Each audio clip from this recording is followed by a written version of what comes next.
Hi, we are students from the University of Texas at Dallas who represent the nonprofit organization Brain Exercise Initiative, or BEI.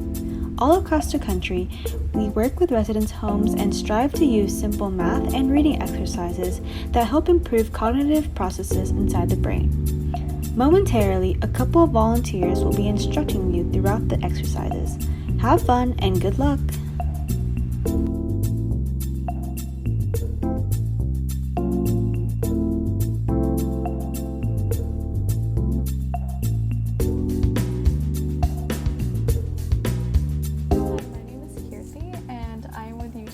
Brain Exercise Initiative, and today I will be reading a short passage for y'all, and you can just follow along. And this is an excerpt from Walk Two Moons by Sharon Creech. Gramps says I'm a country girl at heart, and that is true. I have lived most of my 13 years in Bybanks, Kentucky, which is not much more than a caboodle of houses roosting in a green spot along the Ohio River. Just over a year ago, my father plucked me up like a weed and took me and all our belongings too. No, that's not true. He did not bring the chestnut tree, the willow, the maple, the hayloft, or the swimming hole, which all belonged to me. And we drove 300 miles straight north and stopped in front of a house in Euclid, Ohio. No trees? I said. This is where we're going to live? No, my father said. This is Margaret's house. The front door of the house opened, and a lady with wild red hair stood there. I looked up and down the street. The houses were all jammed together, like a row of bird houses. In front of each house was a tiny square of grass, and in front of that was a thin gray sidewalk running alongside a gray road. Where's the barn? I said. The river, the swimming hole. Oh, Sal, my father said. Come on, there's Margaret. He waved to the lady at the door. We have to go back. I forgot something. The lady with the wild red hair opened the door and came out onto the porch. In the back of the closet, I said, under the floorboards. I put something there, and I've got to have it. Don't be a goose. Come and see Margaret. I did not want to see Margaret. I stood there, looking around, and that's when I saw the face pressed up against an upstairs window next door. It was a round girl's face, and it looked afraid. I didn't know it then, but that face belonged to Phoebe Winterbottom, a girl who had a powerful imagination, who would become my friend, and who would have many peculiar things happen to her. All right, that's it for today. I hope you had a great time reading that passage, and I will see you next time. All right, bye.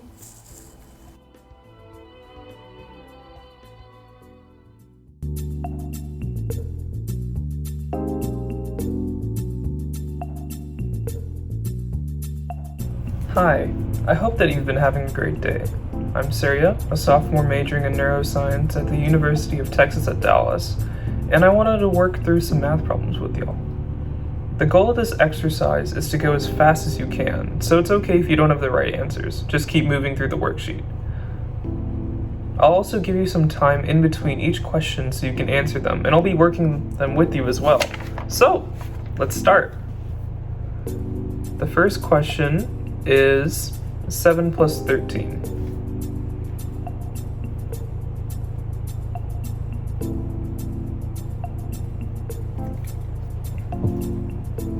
The next one is 10 times 4.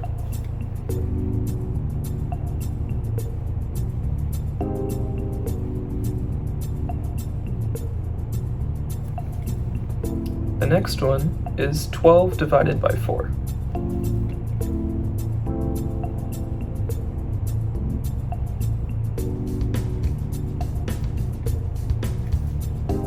The next one is 3 times 11.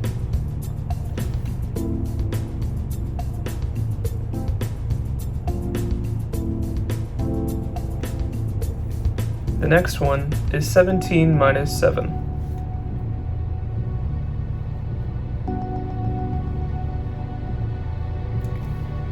The next one is 13 plus 2.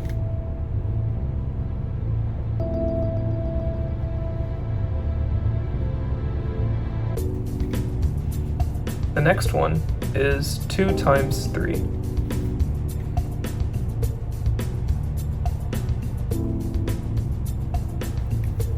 The next one is 17 plus 8.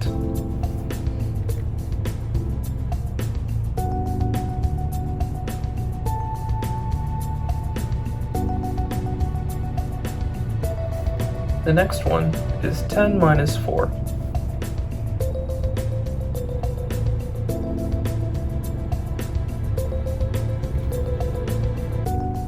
The next one is 12 minus 5.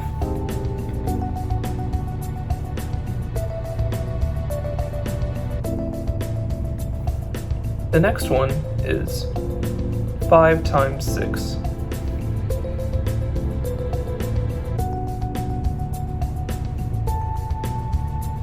The next one is 4 divided by 2.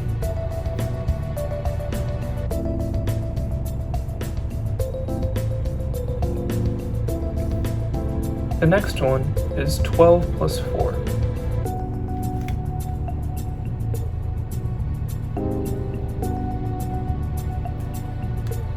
The next one is 15 minus 3.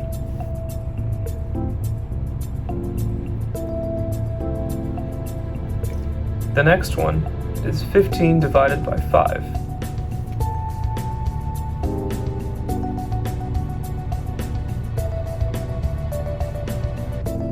The next one is 4 plus 8.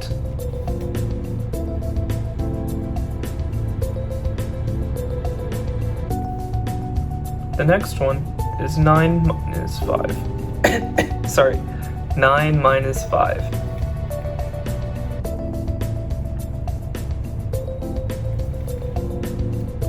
The next one is 2 times 7.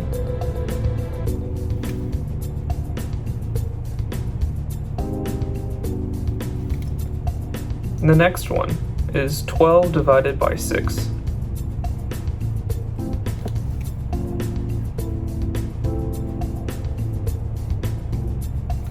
The next one is 6 times 3.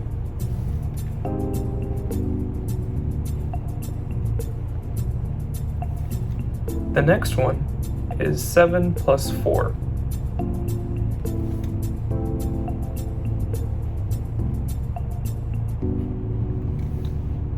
The next one is 9 minus 1.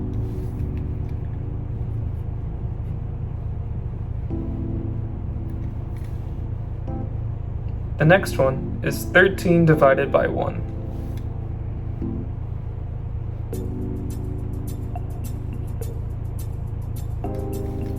The next one is 16 minus 4.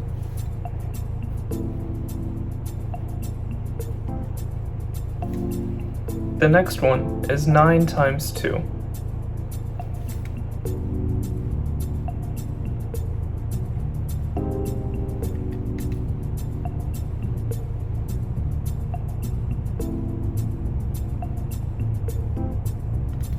The next one is 7 divided by 1.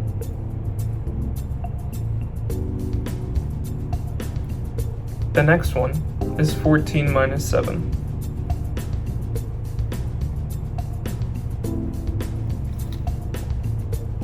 The next one is 13 minus 5.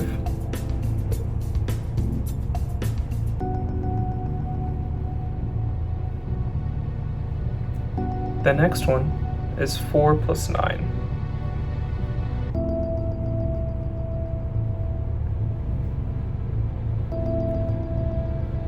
And that's it. I hope you guys had a great day, did some fun math problems, and have fun.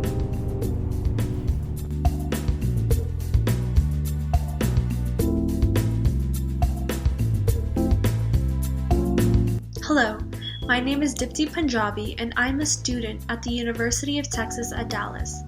Today I will be asking you to read the following passage out loud. It is important that you try your very best to read the words out loud to actively improve your brain health. Today we will be reading a passage from Greek mythology called the Golden Age. Jupiter and his mighty folk had not always dwelt amid the clouds on the mountaintop. In times long past, a wonderful family called Titans had lived there and had ruled over all the world. There were 12 of them, 6 brothers and 6 sisters. And they said that their father was the sky and their mother the earth. They had the form and looks of men and women, but they were much larger and far more beautiful. The name of the youngest of these Titans was Saturn, and yet he was so very old that men often called him Father Time. He was the king of the Titans, and so, of course, he was the king of all the earth besides. Men were never so happy as they were during Saturn's reign. It was a true golden age then. The springtime lasted all the year. The woods and meadows were always full of blossoms, and the music of singing birds was heard every day and every hour. It was summer and autumn too, at the same time. Apples and figs and oranges always hung ripe from the trees. There were purple grapes in the vines, and melons and berries of every kind, which the people had but to pick and eat. Of course, nobody had to do any kind of work in that happy time. There was no such thing as sickness or sorrow or old age. Men and women lived for hundreds and hundreds of years, never became gray or wrinkled or lame, but were always handsome and young. They had no need of houses, for there were no cold days, nor storms, nor anything to make them afraid. Nobody was poor, for everybody had the same precious things: the sunlight, the pure air, the wholesome water of the springs, the grass for a carpet, the blue sky for a roof, the fruits and flowers of the woods and meadows. So, of course, no one was richer than another, and there was no money, nor any locks or bolts, for everybody was everybody's friend, and no man wanted to get more of anything than his neighbors had. When these happy people had lived long enough, they fell asleep, and their bodies were seen no more. They flitted away through the air and over the mountains and across the sea, to flowery lands in the distant west. And some men say that, even to this day, there are wandering happily hither and thither about the earth, causing babies to smile in their cradles, easing the burdens of the toil-worn and sick, and blessing mankind everywhere. What a pity it is that this golden age should have come to an end, but it was Jupiter and his brothers who brought upon the sad change. It was hard to believe it, but the men say that Jupiter was the son of the old Titan king Saturn, that he was hardly a year old when he began to plot how he might wage war against his father. As soon as he was grown up, he persuaded his brothers, Neptune and Pluto, and his sisters Juno, Ceres, and Vesta, to join him, and they vowed that they would drive the Titans from the earth. They followed a long and terrible war, but Jupiter had mighty helpers. A company of one-eyed monsters called Cyclops were kept busy all the time, forging thunderbolts in the fire of burning mountains. 3 other monsters, each with 100 hands, were called in to throw rocks and trees against the strongholds of the Titans.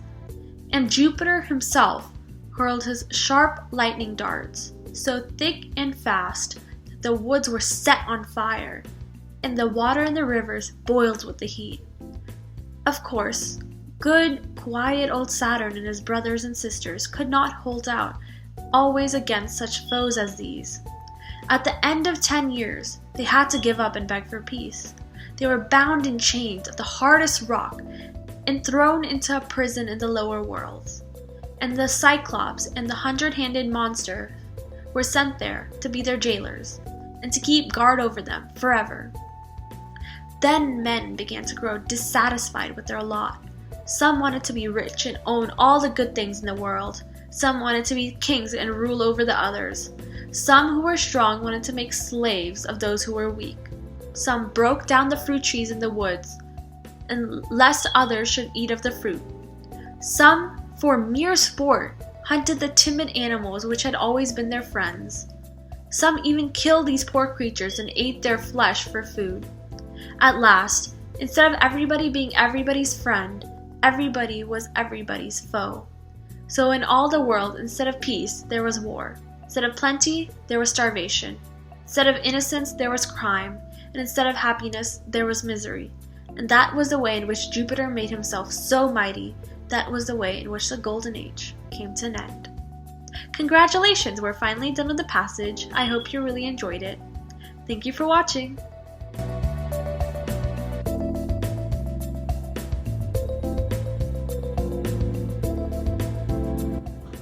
Hello, my name is Neha. I'm a first-year student at the University of Texas at Dallas, and I'm going to be asking you a couple of math problems today. So I have these written down on note cards, and I'll just hold them up to the screen, and I'll give you about 5 seconds to write your answer down to the problem, and I'm going to ask you to try to do these as fast as you can.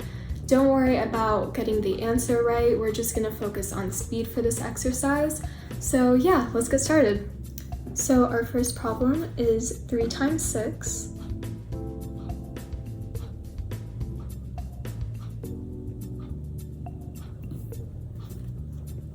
4 times 3.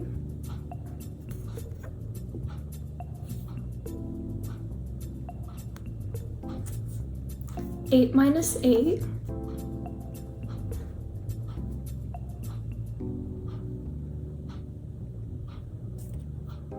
9 plus 2.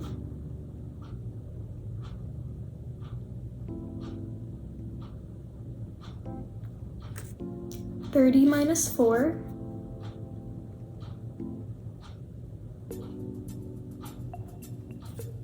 40 divided by 5.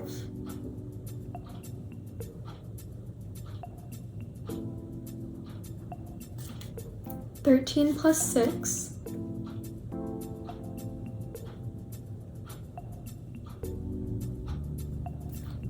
51 minus 2.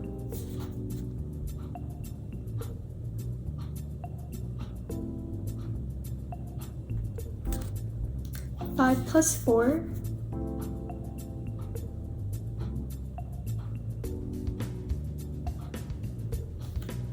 11 times 2.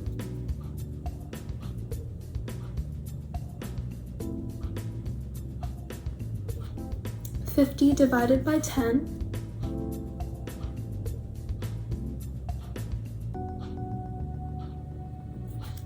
12 times 3.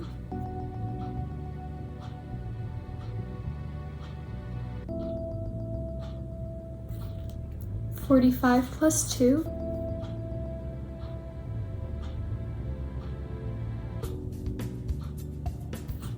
9 plus 3.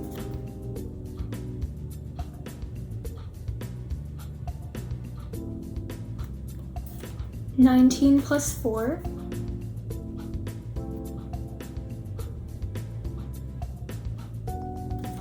8 times 0.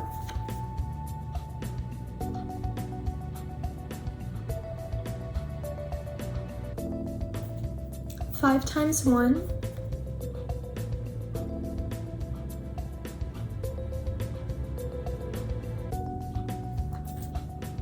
10 minus 5.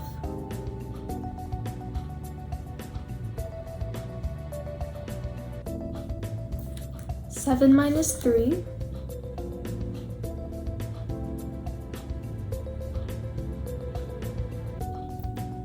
10 plus 7.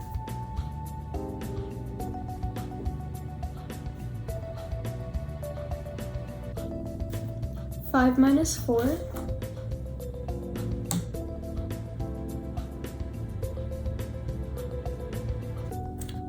16 divided by 8.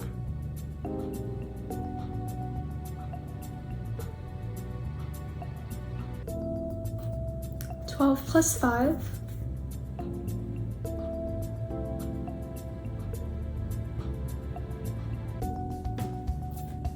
5 minus 3.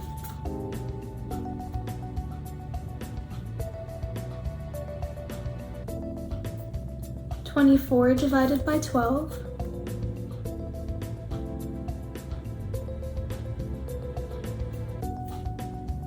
(21 divided by 7).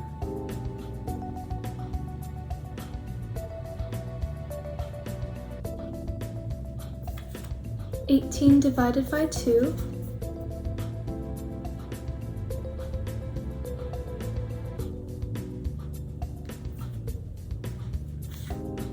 (4 plus 4).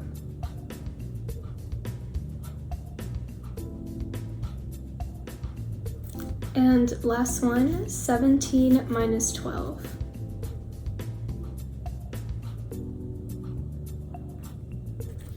So that's all for today. I'm really proud of you for getting through this video. I know math isn't everyone's favorite subject. I know it's not my favorite subject personally, but I hope you still enjoyed this exercise at least a little bit. And yeah, I hope you have a great rest of your day. Bye-bye.